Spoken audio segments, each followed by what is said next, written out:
Good deal. Hello, I'm Wes Brown and I'm the Communications Manager at the Cheesman Center for Democracy. The Cheesman Foundation for Democracy was founded in 1995. The Cheesman Center is a public charity arm of the organization and received its 501c3 designation in February 2012. The Cheesman Foundation and the Cheesman Center are now two separate entities. As of January 1st, 2012, all projects previously housed under the Cheesman Foundation were moved to the Cheesman Center. The Cheesman Center continues its focus on civic education, community engagement, and organizational and leadership development. Its mission is to promote and support civic awareness and civic participation through dialogue, education, organizational development, and accountability. Through the projects under the organization umbrella, the Cheesman Center encourages citizens to be active participants and productive contributors to their communities. Among these projects are K-12 civic education, which includes Kids Voting South Dakota Project Citizen, South Dakota Youth Congress, and the We the People Project. The center also houses the Institute for Educational Leadership and Evaluation, which provides the independent programming evaluations and research for organizations and projects involved in social, educational, and personal betterment. The Policy Analysis and Civic Education arm, or engagement arm of the organization, includes the Center for Civic Participation and Leadership, which provides a nonpartisan forum for thoughtful deliberation of public policy issues in search of strategies, solutions, and recommendations. It also provides training for moderators on conducting public deliberation in issues forums and roundtables. Another Cheesman program, South Dakota Issues Forum, provides opportunities to discuss and deliberate on local, state, and national public issues in a nonpartisan, respectful atmosphere. The Strengthening Communities program provides organizational capacity building training and technical assistance to nonprofits in the area of leadership development, organizational and program development, collaboration and community engagement, and evaluation of program effectiveness. Finally, the Cheesman Center houses the Fetal Alcohol Spectrum Disorder Center, which is a clearinghouse to facilitate information dissemination, develop and implement public awareness and outreach campaigns, and design and conduct training seminars for educators, service providers, families, and caregivers.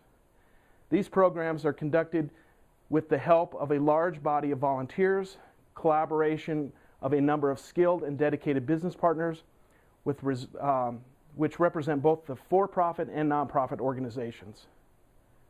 The Cheesman operating staff fluctuates between 6 to 12 employees. Currently we have 4 employees, and we are in the process of hiring 2 additional employees. A mentoring program could address some of the various serious organizational professional needs. First, there has been a long-term loss of historical memory. We have a new executive director and business manager, and the other 2 employees, which includes me, have been in the organization for only 4 years. So it is paramount that we pass on to the current and any new employees the known organizational history and the purpose for which Ms. Cheesman started the foundation. There is also a professional need to get new employees online in the organization as quickly as possible.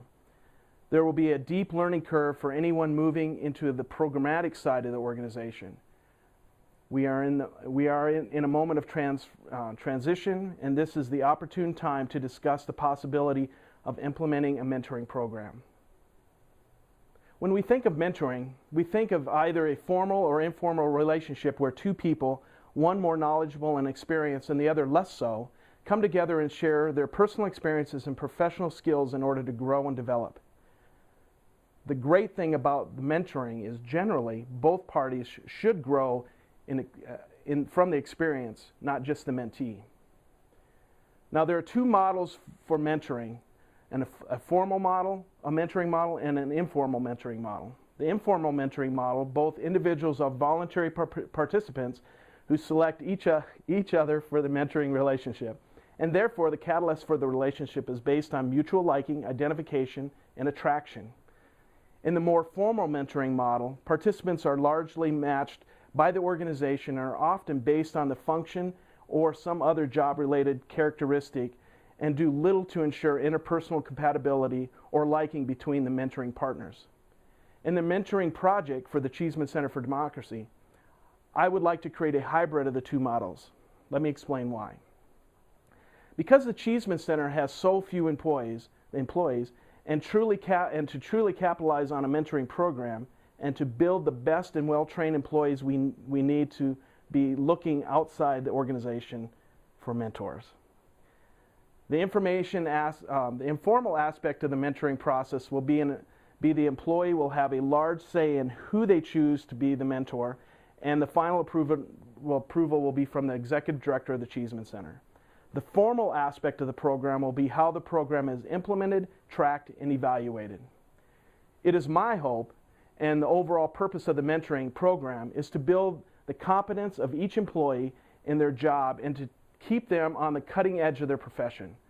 Far too many employees find themselves doing the same old things they always have.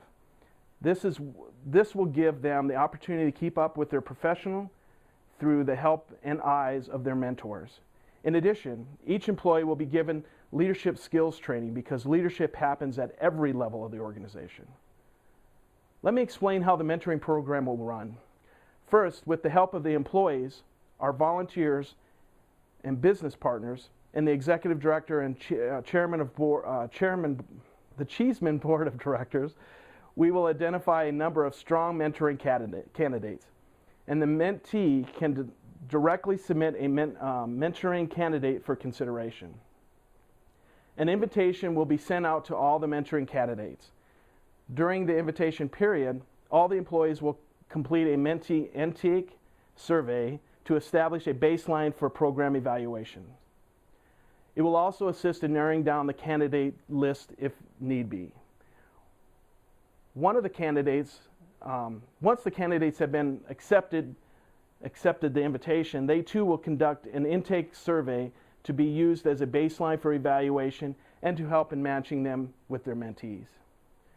Once the mentors are matched with the mentees, the executive director and the program director will provide organizational expectations for each of the mentoring partners and provide guidelines for the process, including confidentiality and expected length and duration of the mentoring sessions and overall program. It will also be clear that either partner can end the relation at any time for any reason. I would like to take a moment here to discuss a number of traits and skills associated with mentoring that I feel that are very important for the success of the program. First is trust and commitment. The character trait of trust has a powerful influence on determining whether the mentoring relationship will be a positive or negative experience. Therefore, a critical factor for building a mentoring relationship is both the mentor and mentee must establish a sense of trust and commitment towards one another. Similarly, trust is based upon one's positive expectations, intentions, and behaviors of the other. Therefore, the advancement of the mentoring relationship into a positive experience for both the mentor and mentee depends strongly on the level of trust and commitment that develops between the two parties. Trust is linked to the perception that the other party is competent, consistent, benevolent, interested, and open to the mentoring relationship. Next is competence. How the mentee views the competence of their mentor can have a profound effect on the mentoring relationship.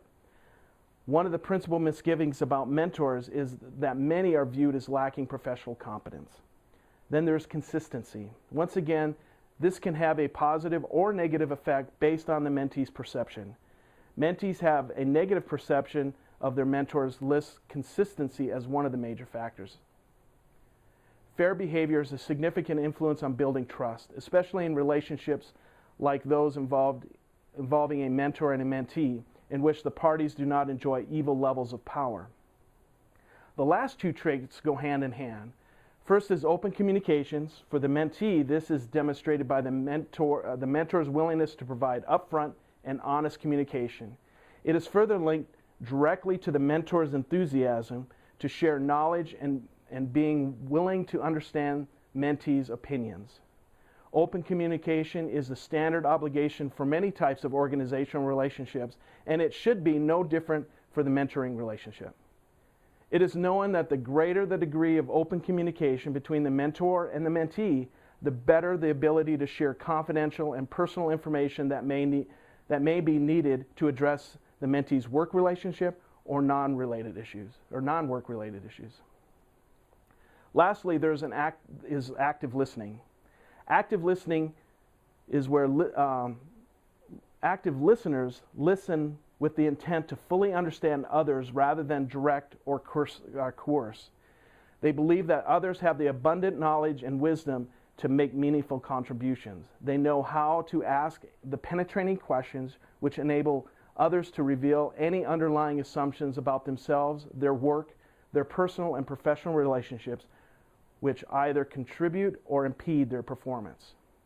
Communication and active listening are two skills that I will provide more in-depth training, because these skills are paramount for the powerful mentoring relationship.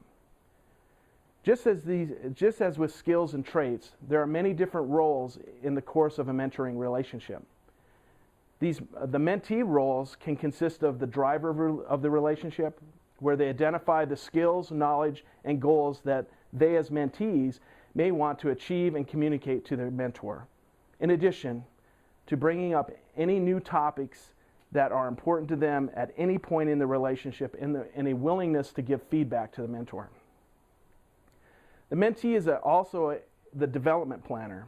They maintain the mentoring plan and work with their mentor to set up goals, developmental activities, and the time frame to which to achieve these goals. He or she is also a resource partner. They work with their mentor to seek resources for learning, identify people and information that might be helpful. As a teacher, the mentee looks for opportunities to give back to their mentor, share any information that might be valuable. And as a continuous learner, they take full advantage of this opportunity to learn. Now, as a mentor, their primary role is to provide guidance and support to the mentee based on his or her unique development needs. At different points in the relationship, they will take on some or all of the following roles. They will be a coach and advisor by giving advice and guidance, sharing ideas and providing feedback. They are a source of encouragement and support, acting as a sounding board of ideas and concerns about career choice, and to provide insight into possible opportunities and provide support on personal issues if appropriate. They are a resource person. They will identify resources to help the mentee enhance personal development, career growth, and expand the mentee's knowledge of contacts. They are also a champion. They serve as the advocate for the mentee wherever the opportunity presents itself and seeks opportunities for increased visibility for the mentee. They also play the devil's advocate to help the mentee think through important decisions and strategies. At this point, I would like to take a minute and discuss evaluating our mentoring program. Is the mentoring program having a lasting impact on the mentee? This is one of the most valuable questions one can seek to answer. We want to ensure that the money and time invested in the mentoring program is having a lasting effect on employees even after they leave the organization.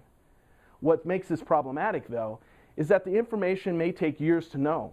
And with as many variables that happen in our daily lives, we may never truly know if the mentoring program is having the lasting effect we are hoping for. Therefore, the evaluation process for the mentoring program should be intensive and comprehensive and confidential. We want to include a self-assessment of the mentee at the beginning of the relationship, during the relationship, and at the conclusion of the program. We should also collect a 360-degree evaluation of the employees from their supervisor, their peers, and their subordinates, if there are any. And the mentee should complete a survey on the success of the mentor and the relationship. The mentor will complete a survey on the mentee and their relationship, and both the mentor and the mentee will conduct a program assessment utilizing qualitative and quantitative information. The finished reports will be presented to the executive director, the program director, and the Cheesman Board of Directors. All the mentors and mentees will be provided an executive summary of the findings. The information gathered for the assessment and the surveys will use to improve the overall program, take into effect any suggestions from all parties involved.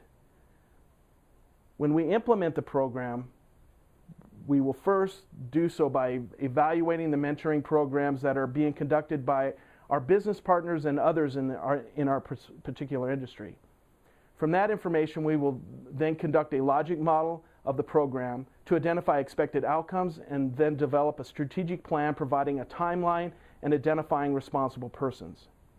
We will identify mentees and mentors, match the mentees with the mentors, and conduct a program orientation. During the mentoring program, the program manager will conduct interviews and surveys with both the mentor and the mentees, offer any suggestions based on any issues or conflicts that may arise, and report back to the executive director on the progress of the program. The program will be promoted and advertised through the network of employees, board of directors, business partners, organizational collaborators, and any past clients. From that group of knowledge and networking, we will gather a strong pool of mentoring candidates. In conclusion, this is the most opportune time to implement this mentoring program, namely because we are currently in the transitional phase in our organization. We are in the process of hiring new employees, rebranding the organization, and we have a new executive director that is discovering the organization for the first time. I think this will be a cost-effective way to grow the company and add human capacity to the very foundation of the organization. Thank you for your time and for considering the valuable tool to enhance the mission of the Cheesman Center for Democracy. Thank you.